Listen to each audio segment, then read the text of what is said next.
বৃষ্টি কমে এলেও এখনো দুর্ভোগ কমেনি বৃহত্তর চট্টগ্রামে। এখনো বেশ কিছু এলাকা পানিতে তলিয়ে আছে। কক্সবাজারের উখিয়ায় পানিবন্দী রাজা পালং, হলদিয়া পালং, রত্না পালং ও পালংখালী সহ কয়েকটি ইউনিয়নের বেশ কয়েকটি গ্রাম। এতে দুর্ভোগের শেষ নেই মানুষের। উখিয়ায় এক শিশুর মৃত্যু হয়েছে পানিতে ডুবে।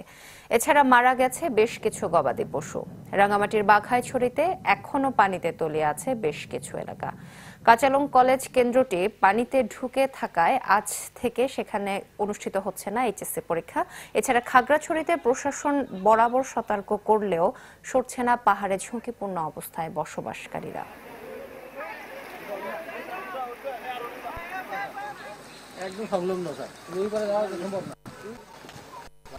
নগদের কাছে সব গ্রাহকই প্রিয়, তাই তো সারা দেশে ক্যাশ আউট চার্জ সবচেয়ে কম।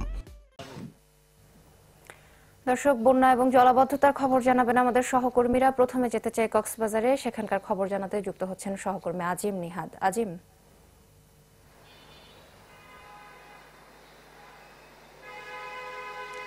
সোহেলি, গত কয়েকদিন ধরে যে টানা বৃষ্টি হচ্ছে এর মধ্যে উখিয়ার বেশ কয়েকটি এলাকা সেটি প্লাবিত হয়েছিল এবং সেখানে গতকাল পর্যন্ত বেশ কিছু রাস্তা কিন্তু পানির নিচে ছিল। ফলে গতকাল বিকেলের পর থেকে কিছু কিছু জায়গায় পানির নিচে নেমে গেছে এবং সেখানে পানির নিচে নেমে যাওয়ার পর এবং বেশ কিছু এলাকায় কিন্তু পানিবন্দী হয়ে রয়েছে এখনও পর্যন্ত। সেই জলাবদ্ধতার কারণে বেশ কিছু লোক কিন্তু এখন দুর্ভোগের মধ্যে পড়েছে। তারা বাড়ি থেকে ঠিকমতো বের হতে পারছে না। তাদের অনেকেই খাবার সংকট দেখা দিয়েছে এবং যদিও উপজেলা প্রশাসন বলছে যে এই ভারী বর্ষণের যে বন্যা পরিস্থিতি তৈরি হয়েছে সেটি মোকাবেলার জন্য গত 2-3 দিন ধরে চেষ্টা চালিয়ে যাচ্ছেন এবং যেখানে তারা দুর্ভোগের খবর পাচ্ছেন সেখানেই তারা ছুটে যাচ্ছেন। তবে বেশ কিছু রাস্তাঘাটের ক্ষয়ক্ষতি হয়েছে এবং একজন শিশুও মারা গেছে পানিতে ডুবে এবং বেশ কিছু গবাদি পশু মারা গেছে, যেগুলো আসলে এই ভারী বর্ষণের সময় সেগুলো বাইরে থাকার ফলে বর্ষণের কারণে বিভিন্নভাবে ভেসে গিয়ে সেগুলোর মৃত্যু হয়েছে বলে আমরা জানতে পেরেছি। এবং রোহিঙ্গা ক্যাম্পেও বেশ কিছু জায়গা নিম্ন অঞ্চল রয়েছে, সেগুলো কিন্তু গত কয়েকদিন ধরে প্লাবিত ছিল এবং এখনও বেশ কিছু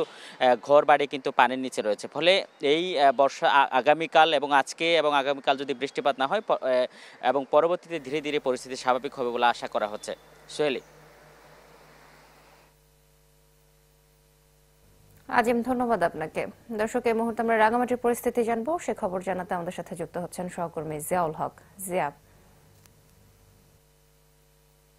সোহেলি, গত শনিবার থেকে যে টানা বর্ষণ শুরু হয়েছিল সেই বৃষ্টিতে পাহাড় ধসের একটি ঝুঁকি ছিল রাঙামাটির আশপাশ এলাকাতে, কিন্তু গত 36 ঘন্টা ধরে কোনো বৃষ্টিপাত না হয় সেই আশঙ্কা অনেকখানি দূর হয়েছে। কিন্তু রাঙামাটির যে সীমান্তবর্তী উপজেলা, যে বাঘাইছড়ি উপজেলা, সেখানে উজান থেকে নেমে আসা পানি এবং পাহাড়ি ঢলের কারণে বাঘাইছড়ির 8টি ইউনিয়ন এবং পৌরসভা পুরোটাই আসলে পানিতে নিমজ্জিত ছিল। গত কয়েকদিন বৃষ্টিপাত, গত 36 ঘন্টাতে বৃষ্টিপাত হয়নি, তার ফলে কিছুটা পানি সরতে শুরু করেছে। কিন্তু সবচেয়ে বড় বিষয় হচ্ছে রাঙামাটির দুটি এইচএসসি যে বোর্ড পরীক্ষা রয়েছে, চট্টগ্রাম শিক্ষা বোর্ডের আন্ডারে যে মাধ্যমিক পরীক্ষা হচ্ছে, সেটি দুটি বোর্ড কেন্দ্র রয়েছে সেখানে। কাচালং সরকারি যে কলেজ, সেই কলেজে পানিতে ঢুকে থাকা এবং ডুবে থাকার কারণে, শ্রেণীকক্ষ যে ডুবে থাকার কারণে গতকাল চট্টগ্রাম শিক্ষা বোর্ড থেকে সেখানকার যে এইচএসসি পরীক্ষা, যে ইংরেজি প্রথম বর্ষের পরীক্ষা, সেটি স্থগিত করা হয়েছে। এবং আস্তে আস্তে পানি কমতে থাকায় সেখানের মানুষজন আস্তে আস্তে ঘরে ফিরতে শুরু করেছে। উপজেলা প্রশাসনের তথ্য মতে প্রায় 32টি গ্রাম সেখানে নিমজ্জিত ছিল পানিতে এবং প্রায় 4000 পরিবার পানিবন্দী অবস্থায় এখনো রয়েছে। এখনো প্রায় 1500 মানুষ আশ্রয় কেন্দ্রে অবস্থান করছে। একটি বিষয় খবর জানিয়ে রাখতে চাই যে পানিতে গতকাল একজন শিশুর মৃত্যু হয়েছিল এবং গত পরশুদিন আরেকটা শিশু নিখোঁজ হয়েছিল, তারও লাশ আজকে সকালে ভেসে উঠেছে। এই মুহূর্তে রাঙামাটির বাঘাইছড়িতে পানিতে দুজন শিশুর মৃত্যুর খবর জানিয়েছে এবং উপজেলা প্রশাসনের পক্ষ থেকে প্রত্যেক পরিবারকে 15,000 টাকা ক্ষতিপূরণ দেওয়ার কথা জানিয়েছেন এবং উপজেলা প্রশাসনের নির্বাহী অফিসার শিরিন আক্তার বলেছেন পানি কমতে থাকে, মানুষজন ঘরে ফিরতে শুরু করেছে।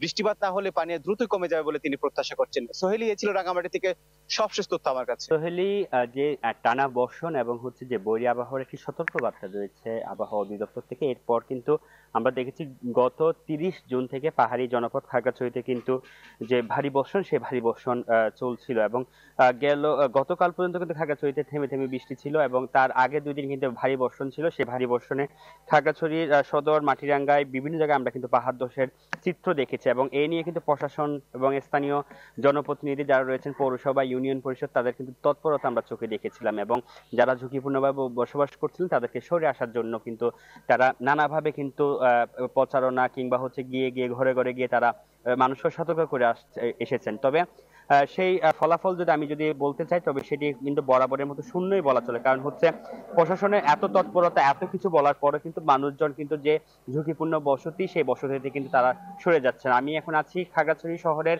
একদম খুব কাছাকাছি একটি এলাকা, যেটি কদমতলী এলাকা। সেই কদমতলী এলাকায় কিন্তু আমরা খুব একটি পাহাড়ের উপর থেকে দেখানোর চেষ্টা করছি। তো এই পাহাড়ের নিচে কিন্তু সব বসতি এবং কাঁচা বাড়ি, টিন শেড কিংবা হচ্ছে আট পাকা বাড়ি এবং বিল্ডিং বাড়িও রয়েছে। এইসব বাড়িতে কিন্তু ঝুঁকি নিয়ে কিন্তু মানুষজন বসবাস করছে এবং এই পাহাড়ের উপর থেকে কিন্তু রিটার্নিং ওয়াল ভেঙে ভেঙে কিন্তু পড়তে আমরা দেখেছি অনেক জায়গায়। তারপরে কিন্তু তারা তাদের যে বসতি, তাদের যে আশ্রয়, সেই আশ্রয় ছেড়ে তারা কিন্তু নিরাপদ যে আশ্রয় কেন্দ্রগুলো রয়েছে সেখানে যাচ্ছেন। তবে সেইখানে না যাওয়ার পেছনে কিন্তু আরেকটি কারণ রয়েছে, সেটি হচ্ছে যেসব আশ্রয় কেন্দ্র খোলা হয়েছে সেসব আশ্রয় কেন্দ্রগুলো কিন্তু বিভিন্ন শিক্ষা প্রতিষ্ঠান হতে কিন্তু এখানে গিয়ে মানুষ থাকার তেমন সুযোগ সুবিধা নেই, সেখানে কিন্তু অনেকেই যেতে চাচ্ছেন না। আর এর পাশাপাশি আরেকটি বিষয় আছে, আমরা কিছুদিন আগে জেলা প্রশাসক আমাদেরকে জানিয়েছিলেন ঝুঁকিপূর্ণভাবে যারা বসবাস করছেন তাদের যে নাগরিক সেবা সমূহ রয়েছে, বিদ্যুৎ, পানি, তা বাতিল করার কথা রয়েছে। তবে খাগড়াছড়িতে কিন্তু আমরা এই ধরনের অভিযান শুরু হতে এখনো দেখিনি। সোহেলি। মানিক, ধন্যবাদ আপনাকে।